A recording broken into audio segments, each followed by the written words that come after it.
côté, je suis là pour vous présenter les lectures que j'ai faites au mois de février. Et ça a été plutôt un bon mois de lecture puisque j'ai lu 8 romans en fait. J'en ai lu 7, plus j'en ai écouté un en audio. Donc 7 romans sont sortis de ma palle et de l'autre côté, il y en a 10 qui sont rentrés. Je sais, ça va pas du tout. J'ai des bonnes excuses hein, comme à chaque fois et je vous les présenterai quand je ferai mon book haul d'hiver. J'attends la fin du mois de mars parce que même si j'ai rien prévu d'acheter d'autres, on ne sait jamais, peut-être que je vais avoir des cadeaux ou quelque chose. L'espoir fait vivre. Et ensuite, je vous ferai un gros book haul pour vous présenter tout ce qui a été acheté ou tout ce qui est rentré dans ma palle de janvier à fin mars. Dans le bilan de février, sur ces 8 lectures, on va avoir du thriller, du cozy mystery, de la fantasy, de la saga familiale, de la littérature plus contemporaine. Donc il y en aura encore une fois pour tous les goûts. J'espère que ça va vous plaire. Petit aparté, je sais qu'il y a des petits problèmes de son avec mes vidéos. J'ai beaucoup de mal à arranger ça parce que quand je les tourne et quand je les écoute sur mon ordinateur, que je fais le montage, chez moi le son n'a aucun problème. Et c'est vrai qu'après, une fois que c'est sur YouTube, je me rends compte que le son est un peu plus faible. Pour l'instant, j'ai pas encore trouvé de solution à ça. Si vous avez une idée, n'hésitez pas à me le dire. Voilà, je tourne avec mon téléphone, donc j'ai pas... voilà, j'ai pas investi dans du matériel ultra sophistiqué pour l'usage que j'en fais, mais j'espère que ça va quand même pas trop vous déranger pour cette vidéo. J'ai commencé le mois avec un roman lu en audio et c'était, j'ai un gros bug d'un coup, La Folie de Johanna Gustafsson qui a été publié au Livre de Poche. Johanna Gustafsson, c'est une autrice française et dernièrement elle est pas mal montée puisque ses derniers romans ont fait pas mal de bruit, donc notamment La Folie et son dernier qui était L'île de Yule. Celui-là, je ne l'ai pas encore lu, mais clairement, je vais me pencher dessus parce que La Folie a été une très très bonne surprise. Donc j'en avais déjà entendu parler par plusieurs personnes, plusieurs youtubeuses, dont Du Café et des Livres et Sunset Avenue. Et j'étais dans un mood où j'avais un peu envie de lire un thriller, donc je me suis dit, allons-y quand je l'ai vu sur Next Story. Dans ce roman, on va avoir 3 temporalités. Il y en a 2 qui se passent au Canada. Dans l'une, on est à notre époque. On va suivre une jeune lieutenant de police, je pense, ou capitaine. Je ne sais plus trop, mais en tout cas, elle travaille dans la police. Elle s'appelle Maxine. Et elle est mère célibataire, ou plutôt même elle est veuve. Elle élève seule donc sa fille adolescente et son bébé qui n'a pas connu son père. Et elle va être appelée sur les lieux d'un crime atroce avec un homme qui a été massacré de coups de couteau.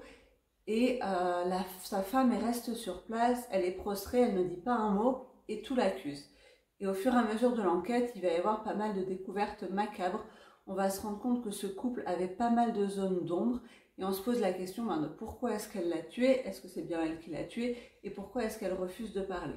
À côté de ça, on va remonter dans le passé une 50aine d'années auparavant et on va suivre une jeune fille qui est un peu harcelée à l'école et qui va se lier d'amitié avec une vieille dame qui est internée dans on va dire l'hospice où travaille sa mère et qui va la pousser à se venger. Et si on remonte encore plus dans le temps, à la fin du 19e siècle, début du 20e, on va suivre une jeune femme qui essaye de remonter la pente après avoir perdu ses enfants dans un incendie. C'était un thriller très très bon, c'était vraiment très haletant. J'ai trouvé qu'elle menait très bien le rythme, on passait d'une époque à l'autre avec beaucoup de fluidité, beaucoup de mystère et beaucoup de révélations qui sont très très surprenantes. On m'avait parlé d'un plot twist final, donc je m'attendais, je réfléchissais à ce que ça pouvait être, ça ne m'est pas du tout venu à l'esprit et j'ai beaucoup aimé être remuée comme ça. J'ai trouvé qu'elle maîtrisait super bien son sujet, l'atmosphère, elle avait su créer des personnages assez complexes, on a du mal à les cerner et à juste titre on se rend compte au fur et à mesure. Donc vraiment une très très bonne surprise de ce côté-là. Le côté que j'ai un peu moins aimé, mais c'est histoire de chipoter, c'est que ça tourne quand même beaucoup autour de l'ésotérisme et c'est pas du tout quelque chose qui m'attire ou qui me tente de manière générale. Ça avait été un peu la même chose avec le Bureau des Affaires Occultes. J'avais beaucoup aimé l'enquête, mais tout le côté ésotérique ne m'avait pas vraiment parlé. Et là, c'est la même chose. Ceci dit, donc vraiment, si vous cherchez un thriller que vous allez vouloir dévorer peut-être en 1 ou 2 journées, vous voulez un roman qui va vraiment vous retourner le cerveau, qui va vous faire, qui va vraiment vous surprendre et vous allez être là, waouh, je ne m'attendais pas du tout à ça, je pense que c'est le thriller parfait. Ensuite, j'ai enchaîné avec un Cozy Mystery. Il s'agit de Petits meurtres en héritage de Anna Dennison, pardon, qui est publié aux éditions City, ici dans sa version poche. Et c'est le premier tome de la saga Les mystères de Honeychurch. Ce roman, j'ai eu la chance de le gagner à un concours organisé par Anaïs du compte Reading Pineapple. Et c'est aussi elle qui est responsable avec Morgane du Discord, le Cozy Mystery Book Club. Donc on lit tous les mois 2 romans de Cozy Mystery, en général une suite de saga et un tome 1. Donc bien sûr on ne peut pas tout découvrir.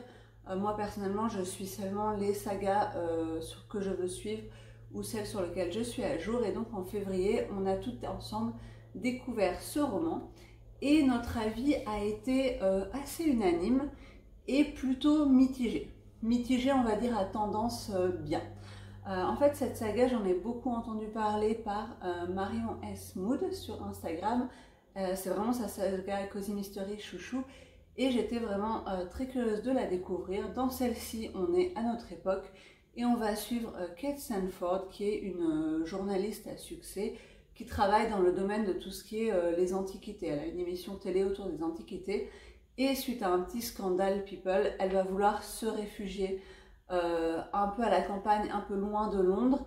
Et elle va découvrir que sa mère a déménagé et habite une petite bicoque à proximité d'un grand manoir. Elle va la rejoindre et puis là, il va y avoir une disparition, un meurtre, etc. Donc on est sur un Cozy Mystery qui respecte tous les codes des Cozy Mystery.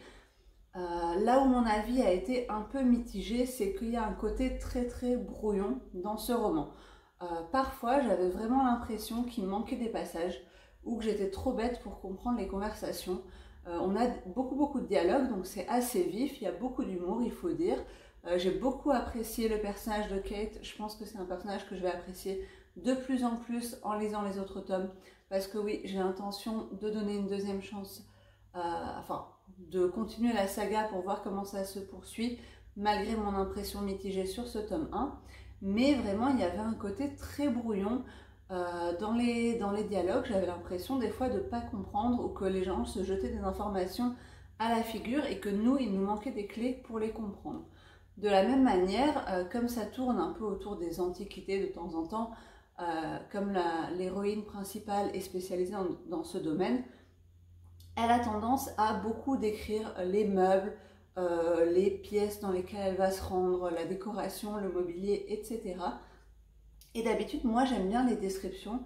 Je trouve que ça permet de rentrer dans une histoire tant qu'il n'y en a pas trop. Mais là, plus il y avait de descriptions et moins je comprenais ce qu'elle essayait de décrire. C'est-à-dire qu'il y avait des descriptions des fois de paysages ou même de mobilier, etc. Et j'avais aucune idée, j'arrivais pas du tout à visualiser ce qu'elle essayait de nous montrer. En fait, c'était encore plus flou dans ma tête. Donc ça, c'est un peu le côté négatif. L'autre côté un peu négatif, c'est la mère de Kate qui, de ce que j'ai compris, va avoir un rôle assez important dans la saga. J'ai trouvé qu'elle avait un comportement très brusque, elle souffle vraiment le chaud et le froid avec sa fille. Et là encore, ça rejoint ma première critique. Dans les dialogues qu'il y a entre Kate et sa mère, parfois j'avais l'impression que c'était complètement incohérent ou qu'il manquait des passages. Elles se parlent et puis d'un coup, tout va bien, d'un coup elle se vexe, elle se braque, elle refuse de parler, puis après ça va de nouveau bien, on passe sur un autre sujet. Donc voilà, c'était un peu bizarre à lire, néanmoins le côté humour, le côté campagne anglaise m'intéresse, donc je vais continuer cette saga. On a prévu d'ailleurs de lire le 2e tome, je crois en juin.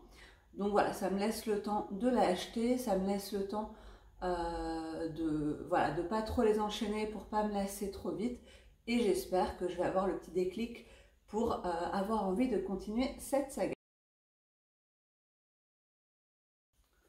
Ensuite, je suis retournée vers une autrice américaine qui m'intéresse beaucoup et dont j'aimerais lire tous les romans un jour.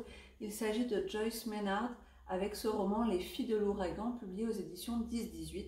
Alors c'est un roman assez ancien, je pense, dans sa bibliographie. Il est sorti en 2010, en VO en tout cas. Dans ce roman, on se trouve dans le New Hampshire en 1950 initialement. Lors d'une nuit d'orage, deux jeunes filles vont naître dans la même petite ville et on va les suivre au fur et à mesure des années. Ce sont deux jeunes filles qui sont très différentes. Il y en a une qui a vraiment une âme d'artiste, qui est intéressée par la peinture, par ce genre de choses. Et on en a une autre qui a un esprit beaucoup plus terre à terre, qui est intéressée par la terre, justement par l'agriculture, par la ferme, qui a envie de vivre de ce genre de choses. Et elles ne sont pas vraiment amies, mais comme elles sont nées le même jour et que c'est une petite ville, la mère de l'une notamment a l'impression qu'elles ont un lien entre elles et elle tient à ce qu'elles aient un petit contact au moins de temps en temps. Donc on va suivre leur vie en parallèle qui finalement se croisent très très rarement. Et la quatrième de couverture parle de ça et parle du jour où il va y avoir un basculement parce qu'un secret inouï va venir bouleverser leur vie. Là où pour moi c'est une erreur, c'est que ce secret n'est pas du tout un plot twist. C'est quelque chose que je pense j'avais deviné à la page 40. Il en fait 350. Et je pense pas être la seule, hein, clairement, quand on regarde les critiques sur Babelio, tout le monde avait deviné ce que c'était, et peut-être même que vous l'avez deviné là pendant que j'en parle, et les gens du coup se plaignaient un peu du fait que c'était trop prévisible. Or, selon moi, Joyce Maynard, c'est quand même une autrice qui a une plume très sensible, qui a une psychologie assez acérée, et j'ai vraiment du mal à croire qu'elle a pensé qu'elle pouvait garder ce secret jusqu'à quasiment la fin du roman, puisqu'on l'apprend vraiment dans les peut-être, je pense, les 50 dernières pages tout au plus. Pour moi, dès le début, on était censé comprendre quel était ce secret, bien avant que les héroïnes le découvrent, et on est censé lire le roman en ayant cette idée en tête.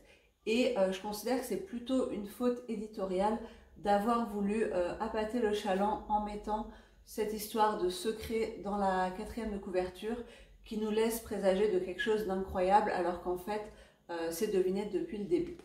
Donc ça, il faut le savoir. Ne vous attendez pas à un plot twist de fou. C'est pas le but. Ici, le but, c'est vraiment de suivre des tranches de vie dans l'Amérique des années 60, 70 et bien plus tard encore. J'ai beaucoup aimé. Comme d'habitude, j'aime énormément la plume de cette autrice. Je trouve qu'elle a un côté assez poétique et en même temps, comme je disais, elle a une psychologie des personnages qui me plaît beaucoup. J'aime beaucoup la façon dont elle les décrit. Là, il y a un personnage de père notamment que j'ai trouvé très touchant, très marquant dans ses contacts humains.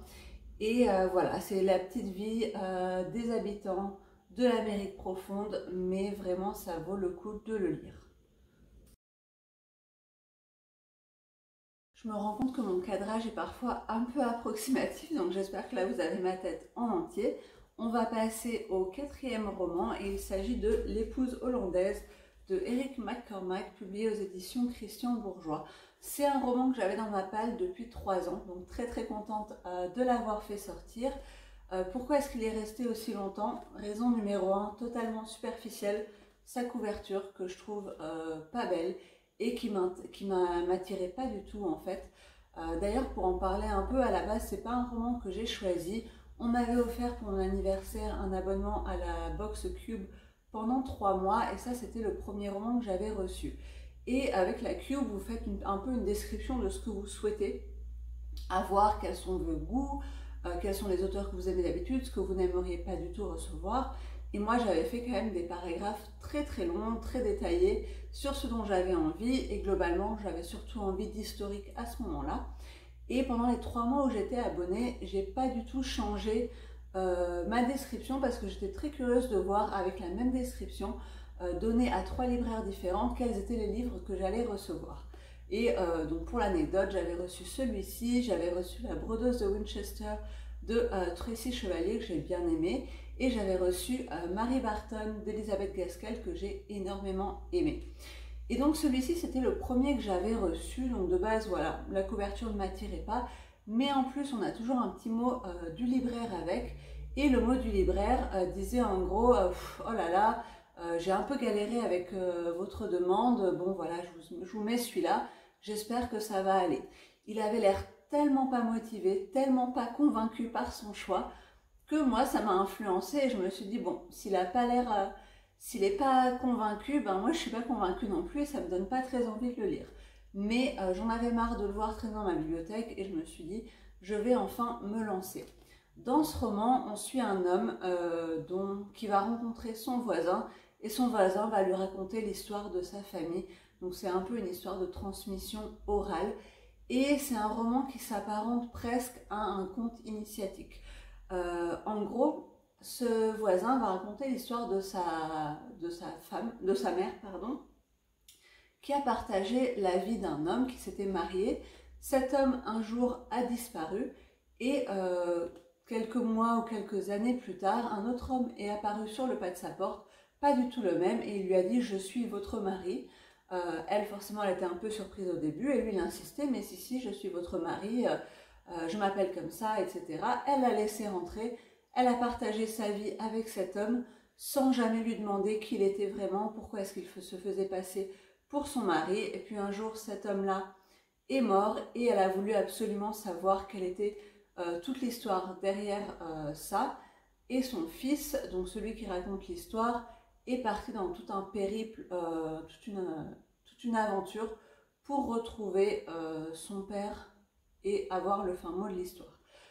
Donc voilà, c'est vraiment, ouais, je trouve que l'histoire le nom de conte initiatique correspond bien parce que c'est presque une histoire irréelle faite de grands voyages, de découvertes de contrées un peu lointaines, de tribus complètement différentes, de cultures hyper exotiques par rapport à la nôtre, avec beaucoup de transmission orale. Donc les personnages, quand ils se rencontrent, ils se racontent toujours des histoires qui leur sont arrivées par le passé ou des histoires que d'autres personnes leur ont racontées et qu'ils racontent à leur tour. C'est bien écrit, je peux pas dire que je me suis ennuyée, je l'ai lu assez rapidement, mais sans énorme plaisir. Ce que je peux en dire, c'est qu'après après l'avoir fini depuis plusieurs semaines, il m'en reste pas grand chose à part cette impression vague d'avoir un peu voyagé. J'ai aimé la plume, mais j'ai pas du tout réussi à m'attacher au personnage, notamment le personnage du premier mari. J'ai trouvé qu'il était assez égoïste et j'ai pas accroché avec ce personnage. J'ai pas eu d'empathie pour eux et voilà, c'est ce qui fait que c'est un roman qui malgré tout sera un peu oubliable pour moi. Voilà, je pense que le libraire de Cube n'était pas convaincu à 100% et moi je ne le suis pas non plus à 100%.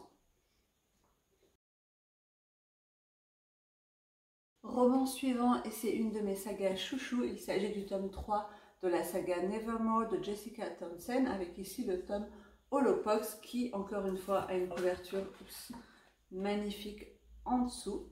Dans ce troisième tome, on suit toujours Morrigan Crow qui suit toujours ses cours et qui va avoir des cours un peu plus spécifiques à son statut, à son pouvoir pour apprendre à l'utiliser et à le déployer de manière, on va dire, saine et non dangereuse. Voilà, je ne veux pas trop rentrer dans les détails pour pas vous spoiler les tomes précédents si vous ne les avez pas lus. Et à côté de ça, on a aussi une épidémie qui se propage et qui fait beaucoup penser au Covid avec des histoires de est-ce qu'il faut confiner les gens ou pas, qui fait ressortir les peurs des gens, le racisme des gens. C'était un très bon tome, j'ai adoré encore une fois, vraiment j'aime trop cette saga. J'ai tellement hâte que le quatrième tome sorte, j'espère que cette fois-ci il ne va pas être encore repoussé parce que ça fait déjà 2 ans qu'il est repoussé. Là, il est prévu pour septembre-octobre 2024, en VO du moins. Je trouve qu'on retrouve tout ce qu'on aime dans la saga. Donc le personnage de Morgane qui est très intéressant parce qu'elle évolue, parce qu'elle est assez complexe, que c'est pas juste la gentille fille lisse, l'héroïne, l'élue, vous voyez, qui suit les règles tout le temps. On a ce méchant hyper charismatique dont je parle souvent, mais vraiment j'adore toutes les scènes où il apparaît, parce que je trouve qu'il nous met mal à l'aise parce qu'il arrive presque, je dis bien presque, à nous faire comprendre son point de vue. On a d'autres personnages secondaires qui sont assez sympathiques. On a ce système de magie qui est hyper cool. Et il y avait cette histoire de menace de virus qui se propage qui était très sympa aussi. Donc vraiment une saga, si vous aimez la fantasy, la jeunesse, les univers hyper originaux, je peux que vous la conseiller. Le seul petit défaut que je lui trouve, et qui m'a sauté aux yeux notamment dans ce tome-là, c'est que donc Morrigan, elle va à l'école et elle est dans une petite classe, on va dire, enfin, dans une unité de 9 personnes, et j'aimerais que les autres personnages soient un peu plus mis en avant. Finalement, après 3 tomes, je serais incapable de citer les 9 personnages, quels sont leurs pouvoirs. Il y en a plusieurs que je suis capable de citer, mais dans l'ensemble, même si on nous parle souvent de cohésion, d'amitié, du fait qu'ils sont censés se sentir comme frères et sœurs, même avec ces 2 meilleurs amis, ou ceux qui sont décrits comme ses meilleurs amis, j'ai pas ressenti ça du tout. Je trouve que Morrigan, elle est quand même souvent très seule dans toutes les épreuves qu'elle passe, dans plein de moments de sa vie au fur et à mesure de la saga. Et c'est quand même dommage parce que j'aimerais voir un peu plus, ouais, de moments d'amitié, un peu plus d'aventure vécues en groupe, plutôt que Morrigan seule et les autres qui sont vraiment là pour être dans le décor et qui n'ont pas une importance majeure. Mais sinon, vraiment, j'aime trop cette saga.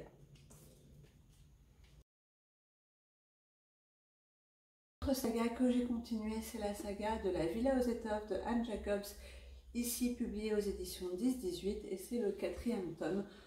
Dans ce 4e tome, on commence, je pense qu'on est dans les années 30, j'ai un petit doute, ouais c'est ça, en 1930, au début de l'année, et on va suivre comme toujours la famille Melzer à Augsbourg, et toutes les histoires de domestiques, donc vraiment une histoire à la Downton Abbey. Ce qui se passe dans les années 30, c'est que forcément l'Allemagne va mal, il y a beaucoup de restrictions au niveau alimentaire, l'Allemagne a de grosses dettes, elle n'est pas libre de ses actions et ça devient de plus en plus compliqué de se chauffer, de se nourrir et forcément d'autant plus pour le petit peuple mais aussi pour les bourgeois que sont les Melzer. À côté de ça, on va suivre un peu l'évolution des enfants de la famille qui étaient tout petits dans les tomes d'avant et qui là commencent à entrer dans l'adolescence, à vouloir s'émanciper un peu, à devenir des personnes avec leurs rêves concrets qui sont parfois bien différents de ce qu'attendent leurs parents. Et on va suivre aussi, bien sûr, vu qu'on est au début des années 30, la montée de l'antisémitisme qui se fait de manière assez insidieuse au début, mais qui commence à être là.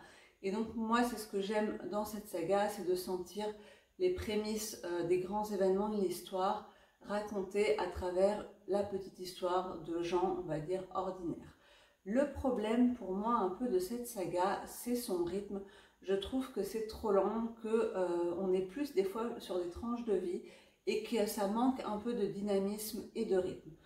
Autant je pense que si je regardais ça en version série télé, c'est-à-dire typiquement Downton Abbey, c'est beaucoup plus entraînant puisqu'on a le visuel avec et je pense que ça donne tout de suite plus de rythme.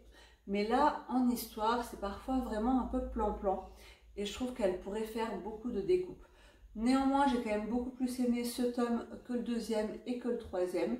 Le premier reste mon préféré quand même, mais là j'ai trouvé que les intrigues étaient quand même un peu plus intéressantes, qu'on rentrait dans une partie de l'histoire qui me plaisait plus, que les filles de la Villa aux Étoffes dont on parlait dans les tomes d'avant, donc Kitty, Marie, Elisabeth, étaient aussi intéressantes parce qu'elles avaient mûri et qu'elles avaient une relation qui était un peu plus apaisée, même si elles gardent chacune leurs traits de caractère principaux. J'ai trouvé qu'elles étaient beaucoup plus sympathiques, notamment Kitty, à supporter et à suivre tout au long du roman. Il y a des rebondissements, hein, il ne faut pas le croire, il se passe plein de choses, les années passent et il y a quand même beaucoup de choses nouvelles qui arrivent, mais pour moi, je pense que cette saga manque un peu de dynamisme. Cependant, il me reste 2 tomes à lire et après la saga est terminée, donc clairement je vais continuer, surtout que j'ai l'impression que les 2 tomes à venir seront quand même riches en bouleversements et en rebondissements puisqu'on va entrer à l'orée de la Seconde Guerre mondiale et donc j'en attends vraiment beaucoup. Voilà tout ce que j'ai à dire pour ce livre. Je pense que soit vous avez commencé la saga, vous avez adoré et vous êtes en train de la lire, ou de la continuer, soit je pense que c'est le genre de saga, on lit 1 ou 2 tomes, et si on est mitigé, clairement, on ne continue pas pour la suite. Après ça, j'ai encore lu un roman sur la Seconde Guerre mondiale, et cette fois-ci c'est Taika 42 de Malika Ferjuk et Charles Pollack, publié à l'École des loisirs. Il s'agit d'un témoignage, c'est Charles Pollack qui a raconté son histoire à Malika Ferjuk et celle-ci l'a mis en forme et en écriture, en tout cas c'est comme ça que je le vois. Et c'est une très bonne idée puisque je pense que Charles, quand il a raconté cette histoire, il était déjà vieil homme. Et Malika Ferjuk a réussi, à travers les souvenirs d'enfance qu'il lui a transmis, à nous retranscrire une certaine innocence qu'il pouvait avoir à l'époque, une certaine légèreté qui est propre à l'enfance et qui, malgré les événements, bien sûr, s'éternit. Mais c'est un roman qui n'est pas dur, malgré le sujet. Très bizarrement, j'ai trouvé qu'on retrouvait une certaine légèreté, une certaine insouciance qui faisait du bien à lire en fait. C'est un bon témoignage qui m'a beaucoup plu. Donc Charles Pollack, il vient d'une famille juive hongroise. Il s'est installé, ils vivent en France avec ses parents, ses frères et sœurs. Et la Seconde Guerre mondiale arrive, les restrictions sur tout ce que peuvent faire les juifs arrivent. Et ce qui va se passer, c'est que pour éviter d'être attrapé et d'être déporté ou arrêté en tout cas, son père va trouver un petit job de tailleur dans un village de la baie de Somme. Il va faire venir sa famille et ils vont vivre cachés pendant les années de guerre. Donc personne ne sait qu'ils sont juifs, à part je crois 1 ou 2 personnes qui les ont fait venir. Et ils vont mener leur petite vie. Et ce qui est assez intéressant, c'est qu'à la base, il s'agit d'une famille juive assez pratiquante. Le père est assez strict sur les règles à respecter. Et là, forcément, il faut qu'ils abandonnent tout. Tous leurs rites, toutes leurs habitudes, toutes leurs prières, toutes leurs fêtes, tous leurs interdits alimentaires pour ne pas éveiller l'attention. Et de ce fait, il va y avoir une certaine ouverture d'esprit qui va se faire, notamment chez le père, qui va se dire « Ah ben finalement, on n'est pas si différents, les goïs et les juifs, les uns des autres. » Et voilà, il y a des scènes assez intéressantes de ce côté-là. Il y a aussi beaucoup d'humour, cet humour propre à l'enfance, les petites situations cocasses. C'est un peu tragicomique par moments. Notamment, par exemple, donc ce père, il est hongrois et il parle allemand. Et bien sûr, la France est envahie par les Allemands. Et quand ils apprennent qu'il y a un homme dans l'entourage qui vient de Hongrie et qui parle allemand, ils ont tendance à toujours aller le voir pour qu'il fasse un peu l'entremetteur et qu'il puisse traduire des choses. Parce qu'ils se disent « Ah, quelqu'un d'origine hongroise, c'est une patrie amie de la nôtre, ça fait plaisir de trouver enfin que des gens qui parlent allemand autour. » Et à aucun moment ils se doutent que ces personnages sont en fait juifs. Donc c'était assez savoureux à lire. Voilà, c'est un très beau témoignage qui n'est pas dur. Donc si vous cherchez quelque chose à faire lire, notamment à des enfants ou à des adolescents pour leur faire ressentir un peu ce que ça pouvait être à cette époque, sans avoir de description sordide, sans avoir de choses très très lourdes et très plombantes à lire, je le recommande celui-ci. J'ai trouvé qu'il était, il était vraiment beau, touchant et très émouvant. Enfin, on va vite passer au dernier roman que j'ai à vous présenter, puisque la luminosité est devenue complètement pourrie. Il s'agit de « Le reste appartient à l'histoire » de Jodi Taylor, publié aux éditions Hervé Chopin. Et vous aurez reconnu un tome des Chroniques de Sainte-Marie. Donc ici, en l'occurrence, il s'agit du tome 8. Que dire de cette saga? Je vous en parle quand même très très souvent. C'est une saga qui connaît des hauts et des bas, et notamment j'en parlais récemment avec quelqu'un sur Instagram qui, après 11 tomes, disait qu'elle commençait à se lasser, qu'elle hésitait à continuer. Moi, je ne suis pas encore blasée, mais clairement, j'espère que l'autrice a prévu une fin rapidement. Je sais qu'il y a 14 tomes sortis en VO, 13 en français, et il me semble qu'il y a un petit doute sur est-ce qu'elle va sortir encore un 15e tome en VO. J'espère que non, ou en tout cas, si elle le fait, j'espère que c'est le dernier tome. 15 tomes, ce sera déjà pas mal. Je pense qu'après, ça va devenir trop redondant, ça va tourner en rond, et ça n'aurait plus d'intérêt. En même temps, j'aurais du mal à arrêter la saga à 2-3 tomes de la fin, mais voilà, toutes les bonnes choses ont une fin et j'aimerais bien que les auteurs sachent donner des fins cohérentes, décentes et respectueuses à leur saga, sans toujours chercher à tirer sur la corde pour exploiter ce filon le plus possible. C'est un tome ici qui est beaucoup plus sombre que les autres, sans rentrer dans les détails bien sûr parce que ça vous spoilerait énormément de choses. Maxwell, elle va vraiment vivre des moments très difficiles sur le plan personnel, et dans ce tome-là, les voyages dans le temps sont un peu plus mis en retrait. Il y en a quelques-uns, mais franchement, par rapport à d'habitude, il se passe plutôt bien. C'est plutôt les événements qui arrivent à l'intérieur de l'Institut de Sainte-Marie qui sont assez bouleversants. Donc c'est un tome qui peut être presque un peu plombant à lire parce que on a été habitué à ce qu'il y ait beaucoup d'humour, à ce qu'il y ait beaucoup de légèreté, et même quand il y a des drames, finalement c'est quand même compensé par tout le côté loufoque, alors que là je trouve que le côté dramatique prend vraiment le dessus. Donc c'était un très bon tome, mais assez différent des autres qui laissent un goût un peu plus amer en bouche. J'espère que le prochain tome seront un peu plus joyeux de nouveau, même si en voyant comment se passe ce tome-là, on se dit qu'il va quand même y avoir une période de reconstruction qui va être un peu longue, mais je suis toujours très enthousiasmée par cette saga. Je crois que je vous en parlais récemment, mais en tout cas je vous en parlerai du coup dans le book haul. J'ai acheté 5 tomes de cette saga, donc j'ai vraiment prévu de lire le 9, je pense vers mai-juin, et au moins de lire le 10, voire le 11 cette année, pour continuer d'avancer.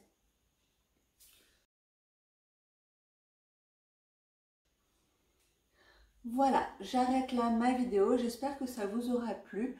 Je pense que mes critiques n'étaient pas hyper foisonnantes, je ne suis pas rentrée dans énormément de détails, mais néanmoins j'espère que c'était quand même agréable pour vous à lire, que vous avez trouvé des idées de lecture. Si c'est le cas, n'hésitez pas à me le dire, et on se retrouve bientôt. Salut!